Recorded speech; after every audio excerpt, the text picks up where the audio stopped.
সিজনের প্রথম হচ্ছে চাল কুমড়া, তাও যদি আবার চিংড়ি মাছ দিয়ে হয় তাহলে তো আর কথাই নেই। তো চাল কুমড়া দিয়ে আছে চিংড়ি মাছ দিয়ে রান্না করব।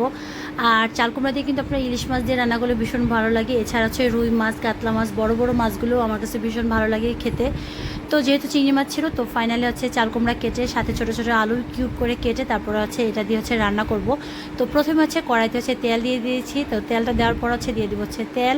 তো রান্নার যে কোনো তেলই হচ্ছে আপনারা ব্যবহার করতে পারবেন, আপনারা যে তেলটা খান সেটাই ইউজ করবেন। তো দেওয়ার পর হচ্ছে একটু সুন্দর করে ভাজা ভাজা যখন হয়ে যাবে, একটু ব্রাউন কালার হয়ে যাবে, তারপর দিয়ে দেবো হচ্ছে আদা রসুন বাটা। আদা রসুন বাটা দিলে কিন্তু এই চাল কুমড়া আছে আলু এই যে চিংড়ি মাছের ঝোলটা কিন্তু ভীষণ ভালো লাগে। আর আমি আজকে রান্নাটা একটু মাখা মাখা রান্না করব, তাহলে আমার কাছে মনে হয় রুটি ভাত যে কোনো খাবারের সাথে হচ্ছে সুন্দর করে অ্যাডজাস্ট হয়ে যায়। একটু ঝোল ঝোল বেশি করে রান্না করলে এটাতে হচ্ছে রুটি খেতে আপনার একটু ঝামেলা লাগে, আমার কাছে মনে হয় যে রুটি মানে ভালো করে খাওয়া হয় না। তো এই জন্য হচ্ছে একটু মাখা মাখা করে রান্না করব, অল্প অল্প ঝোল থাকবে, ভাতও সুন্দর করে খাওয়া যাবে, রুটিও সুন্দর করে খাওয়া যাবে, একসাথে দুই কাজ।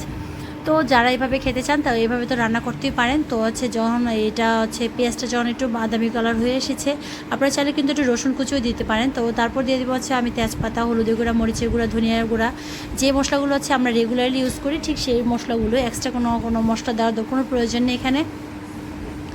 তো দেওয়ার পর হচ্ছে ভালো করে চিংড়ি মাছটাকে কষিয়ে নিয়েছি 2-3 মিনিটের মতো। তো যখন একটু চিংড়ি মাছটা আবার বেশি কষালে একটু শক্ত হয়ে যায়, আর আমি খোসাটা কিন্তু ছাড়িয়ে নিয়েছি। তো এই জন্য হচ্ছে এটা করে খেতে কিন্তু দারুণ লাগে। আর খোসা আলাটা আমার মনে হয় যে খাওয়ার সময় খোসাটা আটকে গেলে, বাচ্চা যেহেতু বাসায় বাচ্চা আছে, তো এই জন্য সুবিধার্থে একদম খোসা ফেলে দিয়ে রান্না করেছি।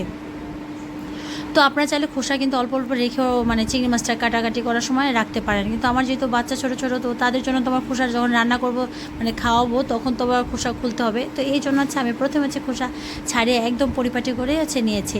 তো এখন হচ্ছে ভালো করে দিয়ে মানে চাল কুমড়াটা আর সেই সাথে আলুটা দিয়ে চিংড়ি মাছের এই যে মশলা কষানোটার ভিতরে এখন ভালো করে দিয়ে একটু 3-4 মিনিটের মতো একটু কষিয়ে নিব। তাহলে কষালে কী হয়, টেস্টটা খুব ভালো আসে আর কালারটাও খুব সুন্দর আসে। যেহেতু আমি গুঁড়ামরিচ বেশি একটা খাই না, কাঁচামরিচের ব্যবহারটা বেশি করি, তো এই জন্য হচ্ছে কিছু কাঁচামরিচ কুচি আর কিছু ধনেপাতা হচ্ছে আমি কুচি করে সুন্দর করে রেখে দেবো। আর এটা হচ্ছে চুলাতে দিয়ে রাখলাম কিছুক্ষণ, এটা বাস কষিয়ে গেলে তারপর হচ্ছে অল্প একটু ঝোল দিয়ে মানে রান্না করব। যে কোনো সিজনে কিন্তু যেই সবজিটা মানে সিজনালি যে সবজিটা থাকে সেটা খাওয়া কিন্তু আমাদের শরীরের জন্য বেস্ট। তো তাহলে কিন্তু আমাদের অনেক কিছু ঘাটতি যেটা থাকে সেটা কিন্তু কমে যায়। তো আমি সিজনালি যে কোনো সবজি অথবা ফল যেটা সেটাই সবসময় খাওয়ার ট্রাই করি, আপনারাও ট্রাই করবেন। আর আমি তো জানি আমার থেকে অনেক বেশি এক্সপার্ট আছে, কিন্তু আমি যেভাবে করি সেটাই হচ্ছে আপনাদের সাথে শেয়ার করেছি। তো ফাইনালি হচ্ছে এটা যখন একটু মানে হয়ে গেছিলো, তো কাঁচামরিচ আর ধনেপাতা কুচিটা হচ্ছে অ্যাড করে দিয়েছি সুন্দর করে। তো এখন হচ্ছে 2-3 মিনিটের মতো রাখবো। আর হচ্ছে আপনারা চাইলে কিন্তু নামানোর আগে একটু ভাজা জিরের গুঁড়ো হচ্ছে অ্যাড করে দিতে পারেন, তার সুন্দর একটা ফ্লেভার হবে। তো কত সুন্দর ফাইনালি এটা কালার হলো। কেমন লাগলো আজকের